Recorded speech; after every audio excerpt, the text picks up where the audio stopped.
Hello, ladies and gentlemen. I am the Omni viewer, and today I'm going to address something that people have been speculating on for months now, which is why exactly Godzilla King of the Monsters 2019 underperformed at the box office. Though, of course, I would like to stipulate at the beginning, contrary to popular belief, the movie is not a failure financially. You can call it moderately successful, but it's far from a financial flop. Even so, it did not do as well as people thought it would, or hoped it would, and that still leaves us with the question of what happened. Naturally, it seems like everybody's got an answer. The most popular ones I've seen are that it was the 5-year gap between the 2014 film and the 2019 film, or the lack of proper MonsterVerse branding, or the negative reviews on Rotten Tomatoes. Those seem to be the three most popular culprits. I, however, believe I know the truth. The truth is that it was all of those things. All of those things and a couple other things that I haven't really seen people put too much focus on. But the point is, it wasn't one singular thing that caused Godzilla King of the Monsters to not do as well as people were thinking it would. It was a bunch of smaller or moderately sized things that wound up snowballing for all intents and purposes. Though I do believe that some of the things people have been pointing to aren't necessarily accurately depicted. For example, lack of MonsterVerse branding the way that Marvel and DC have. Well, alright, you've got me there in terms of how the trailers and the movie itself didn't really push the MonsterVerse brand. But then again, you gotta remember the Marvel Cinematic Universe didn't actually push that brand at first either. For Phase 1 of the MCU, Marvel was just a studio. And it was a studio that had characters spread all across different studios as well.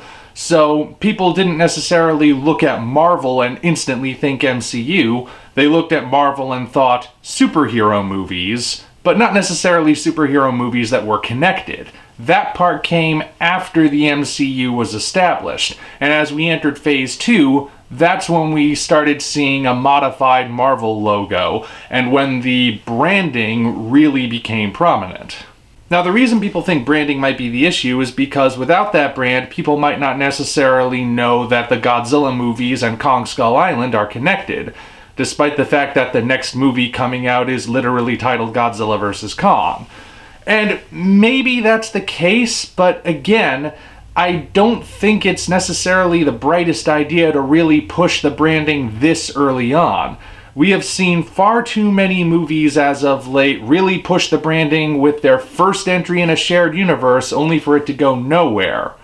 Things like the 2017 Mummy pushing the Dark Universe brand, or the 2019 Hellboy reboot pushing the BPRD logo. Neither of those are ever getting sequels, but they really wanted that branding. When you prioritize branding, you lose sight of what's actually important about making a movie. So, yeah, it could have been an issue, but I don't think it was necessarily a big one, especially considering the MonsterVerse brand has been apparent elsewhere. On the graphic novel prequels, on the novelizations of King of the Monsters and Skull Island, on the toys, the packaging for them, they were pushing the MonsterVerse brand on those things. So, granted, that's not in the actual marketing for the movies themselves. I realize that. But that's why I'm saying I don't think that was a big factor. It was a smaller factor. And of course, there are also the negative reviews that popped up on Rotten Tomatoes. I do think those had an impact, though, again, I'm not entirely sure how much of an impact they really did have, considering in this day and age, more and more people are starting to come around to what some of us knew from the beginning, that Rotten Tomatoes really isn't that important when it comes to judging the quality of a film. You could argue it's a way to get a general sense of what the populace thinks, sure, but then again, so are Amazon reviews and IMDb scores. No one's really been pushing them recently, so why would Rotten Tomatoes get pushed ahead? Well, again, that's all part of marketing, but even so, I don't know how big of a factor that really played in it all. It probably did play a part, like I said, but it's hard to measure how big when you consider that, as I said, Rotten Tomatoes has kind of been falling apart recently. But then again, Rotten Tomatoes is just the vehicle through which these opinions were conveyed, so I can't rule out that there was some influence. Of course, I'm also sure something that played a role was Avengers Endgame. Somehow, I'm not entirely sure how, but I do think it played a role, because you look at the opening weekend numbers for every movie released in the immediate wake of Avengers Endgame, nearly all of them initially underperformed. Like, very few are the ones that met expectations for opening weekend. John Wick 3, I believe, did better than anyone expected, but that's about it. Godzilla wasn't the only one that underperformed. Also, Aladdin, X-Men Dark Phoenix, you name it. A lot of those movies did initially underperform. Some of them did bounce back, some of them didn't, some of them only managed to do moderately better afterward, but somehow it was only in the immediate wake of Endgame being released. I don't think that can possibly be a coincidence. I know correlation doesn't always equal causality, but it seems like too many of those movies released in the month afterward didn't do well enough at first. There's got to be a connection there somewhere, but I just don't know what it is. Call it franchise fatigue, call it just a general sense of thinking there's no hurry to get back to the theater, or just call it expensive prices for movie tickets and popcorn. Whatever you choose to call it, I do think that was a factor as well. What about the 5-year gap, though? That's what people seem to really be saying was the definitive killing blow, if you will. The fact that they waited so long to make this sequel. I mean, 5 whole years. That is a long time to wait. It would have been 4 initially had Gareth Edwards not been scared away by directing Rogue One, a Star Wars story. But, you know, that's what happens. So is that a factor?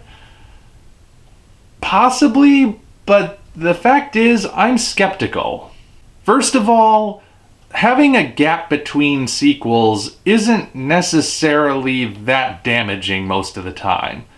I mean, Jumanji Welcome to the Jungle was released some 20 or 30 years after the first Jumanji, and there was absolutely nothing at all in between. I mean, there was one animated series that barely anyone remembers. You probably forgot about it until I mentioned it just now. But even so, that movie wound up doing incredibly well despite having a much wider gap than 5 years. But also worth considering is how the claim that there was a 5-year gap with no Godzilla movies in it is completely inaccurate. Because we did get Godzilla movies in the interim. 4, in fact. You may recall in 2016, Shin Godzilla came out. It got a wide theatrical release in Japan, and after that it started making the indie circuit all around the rest of the world, including a very, very limited release in America. Like, it was originally only scheduled to play in a handful of theaters for 1 week, but it wound up doing so incredibly well that its run was extended to 2 weeks. And, well, say what you want about Shin Godzilla, Lord knows I have, but that demonstrated that people were making a point of seeing this movie in America. And of course, after that limited theatrical run, it eventually was picked up by Funimation for home media and streaming services, and that made it widely available to anyone who was curious.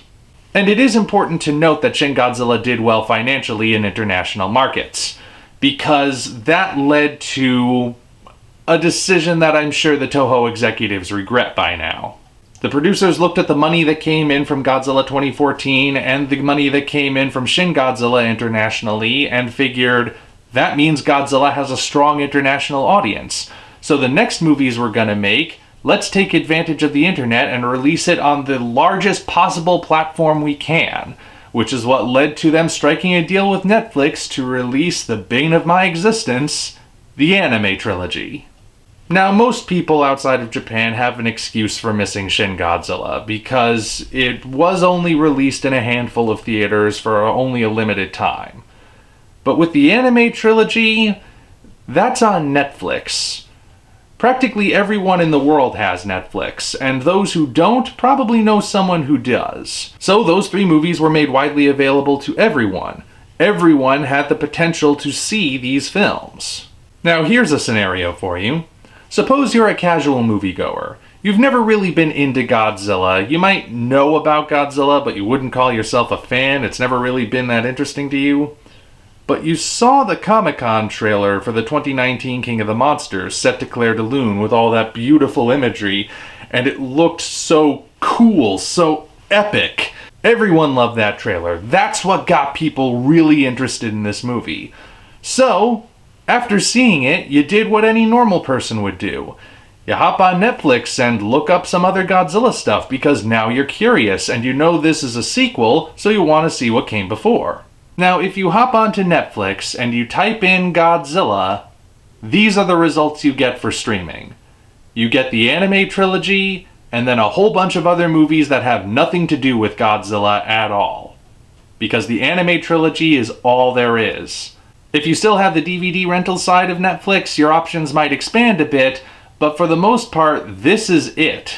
And, well, we all know how terribly the anime trilogy turned out. Now, I know this is a likely scenario to happen, that's why I didn't call it a hypothetical one, because in the days leading up to King of the Monsters, a friend that I was trying to get into Godzilla told me he looked up on Netflix the anime trilogy and asked me if he should check it out, and I had to tell him no.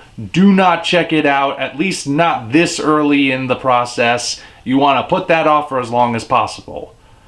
But not everyone in the world has a friend like me, so it's not too much of a stretch to think that some people went on Netflix not knowing any better, subjected themselves to the anime trilogy, and were so turned off by what they saw that they suddenly lost their enthusiasm for seeing King of the Monsters. I mean, there is plenty of precedent for a string of bad movies resulting in the financial failure of a good movie that comes after them. Solo: A Star Wars Story is the first Star Wars film to have lost money. But lots of people, even the ones who just loathe Disney Star Wars, will tell you that the failure of Solo was really the failure of The Last Jedi. It's just that people turned out in droves to see The Last Jedi and were so ticked off by how it turned out that they refused to see Solo as a result. Quite a few audiences that went to see Justice League thought it was an improvement over the past DCEU films. However, because they didn't like the past DCEU films, particularly those of Zack Snyder, Justice League wound up losing money as well. Terror of Mechagodzilla is a pretty darn good late Showa period Godzilla film. But unfortunately, it had been preceded by movies like Godzilla vs. Megalon, and people just did not like those movies as much as the earlier films, which led to Terror of Mechagodzilla being one of the lowest grossing Godzilla movies of all time, until it was, of course, beaten out by City on the Edge of Battle.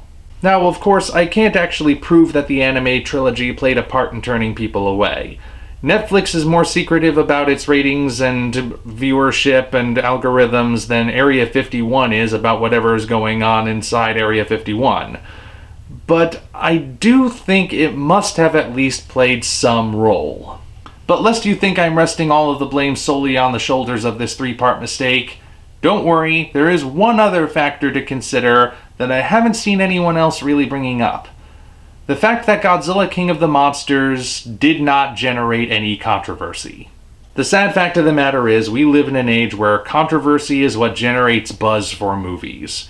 That's just playing a bigger role these days.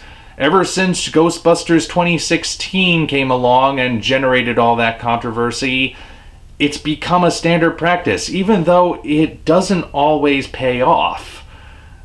It's weird to think of that, but it's what's become the norm. And as a result, there are just so many movies out there that you can no longer just watch as a movie. Whether you watch it or don't watch it is suddenly a statement. It says something about who you are as a person, whether or not you hate women or hate non-white people or are affiliated with a particular political party, and it's just so frustrating these days. It's everywhere. Except with Godzilla King of the Monsters. Now, to be clear, there were a couple of attempts to generate controversy, courtesy of Sci-Fi Wire. Articles which took quotes from people involved in the movie, twisted those quotes into misquotes, then added their own unique spin on them to try making them into something that would be guaranteed, or so the article writers thought, to get people upset, to incite the incels into freaking out, and thus they would once again be labeled as the enemy.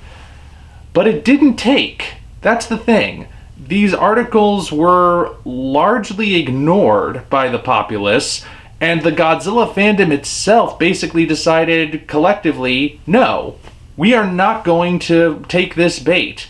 We're going to draw the line, and we are not going to be the fandom that falls into this trap. Let the Star Wars fandoms and the Marvel fandoms tear themselves apart as they debate politics, but that's not going to be us.